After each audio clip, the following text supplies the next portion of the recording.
बता चुका हूँ, अब उसी को थोड़ा सा और विस्तार से समझाता हूँ। द्विघात समीकरण, इसका व्यापक रूप क्या था? ax² plus bx plus c। देखिए शुरुआत से मैं आपको a b c के विषय में बार बार सचेत करता आ रहा था। अब श्रीधराचार्य जी के सूत्र में इन a b c की ही बड़ी अहम भूमिका है। देखिए घात 2 है तो 2 मूल होंगे जिन्हें हम रूट्स भी कहते हैं। मान लीजिए वो अल्फा और बीटा है। मैं मानने के लिए इसलिए कह रहा हूँ क्योंकि कोई समीकरण यहाँ पर नहीं बनी हुई है, ये व्यापक रूप में बना हुआ है। पिछली समीकरणों में अगर आपने ध्यान दिया तो कभी x का मान 3 आए, कभी -4 आए, कभी 1/2, कभी -3/2। जो ये 1/2 3/2 हैं, यही तो वो अल्फा बीटा है। वो हमने गुणनखंड विधि से या फिर पूर्ण वर्ग विधि से ज्ञात किए। अब जो श्रीधराचार्य जी का सूत्र है वो मैंने आपको सिखाया था वीडियो में, क्या था? x बराबर -b प्लस माइनस वर्गमूल b² -4ac पूरे के बटे 2a। देखिए यहाँ पे 2 निशान आए, ये प्लस और माइनस, इनको मैंने अलग अलग कर दिया। देखिए ये कर दिया यहाँ पे -b प्लस वर्गमूल b² -4ac/2a।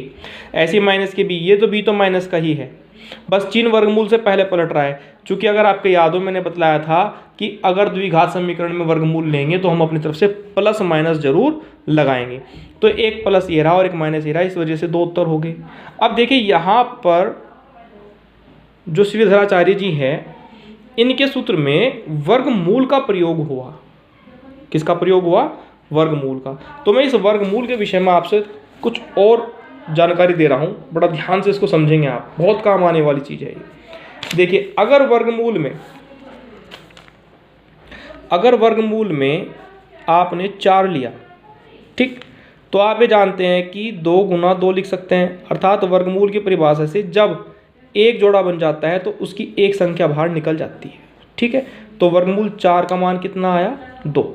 अगर मैं यहीं आपसे कहूँ कि -4 है, तो ये देखिए ये -2 × 2,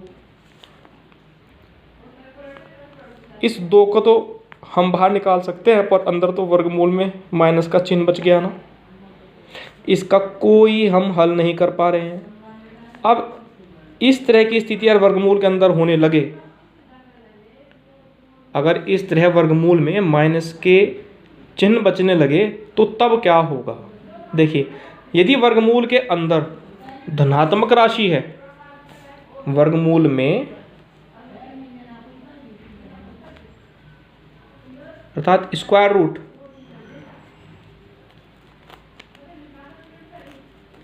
अगर वर्गमूल में 2 चीज हो सकती हैं, या तो प्लस के या फिर माइनस के। अगर प्लस के हैं तो वो वास्तविक संख्या है। कैसी है? वास्तविक है। और अगर माइनस की है तो वो काल्पनिक है, तो वो काल्पनिक है। अतः यहाँ पर अगर वर्गमूल 4 था और उसका मान 2 निकल कर आया तो वो कैसा है? वास्तविक है, रियल है, ओरिजिनल है। और ये -4 है, अंदर माइनस के बच गया, ये आपका काल्पनिक है, इमेजिनरी। देखिए अब इस श्रीधराचार्य जी के सूत्र में अर्थात 2 बातें आ गई, वास्तविक की और काल्पनिक की, और वो भी किस पर निर्भर करती है? इस वर्गमूल की संख्या का पर।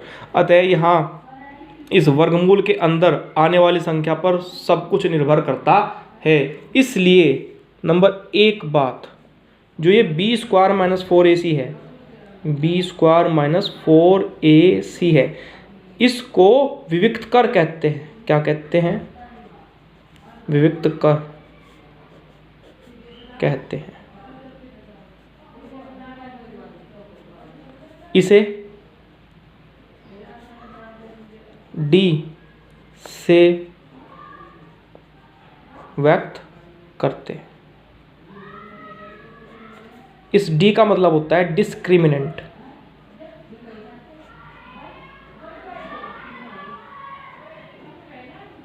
इसलिए इसके d को लिया गया। तो प्यारे बच्चों, इस b² 4ac a के साथ c गुना में है, पर ही आपकी श्रीधराचार्य जी का सूत्र निर्भर करता है, क्योंकि इसके अंदर की संख्या या तो प्लस की होगी या माइनस की। मैं वर्गमूल के अंदर की कह रहा हूँ बच्चों, बाहर तो चाहे कैसी भी संख्या हो, अगर वर्गमूल के अंदर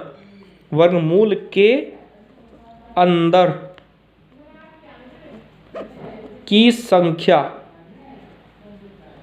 दो तरह से हो सकती है, या तो पॉजिटिव या फिर निगेटिव। इस पॉजिटिव को आपका कहते हो धनात्मक, निगेटिव को आपका कहते हो ऋणात्मक। या तो पॉजिटिव होगी या फिर निगेटिव होगी। अतः आप इसको इस तरह से भी समझ सकते हैं कि मान लीजिए ये एक संख्या रेखा है जिसके बीचों बीच 0 होता है, इधर सब प्लस का 1 प्लस के 2 प्लस के 3 ये, और ये इधर सब माइनस के 1 माइनस के 2 माइनस के 3 ये सब। अगर आप इस हिस्से का वर्गमूल लेंगे,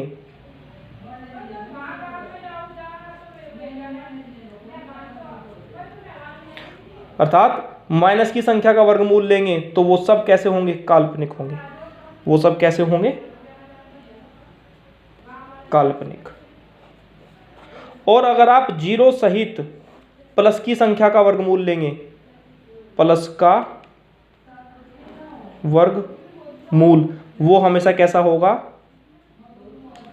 वास्तविक होगा, चाहे वो पूर्ण वर्ग संख्या हो या ना हो।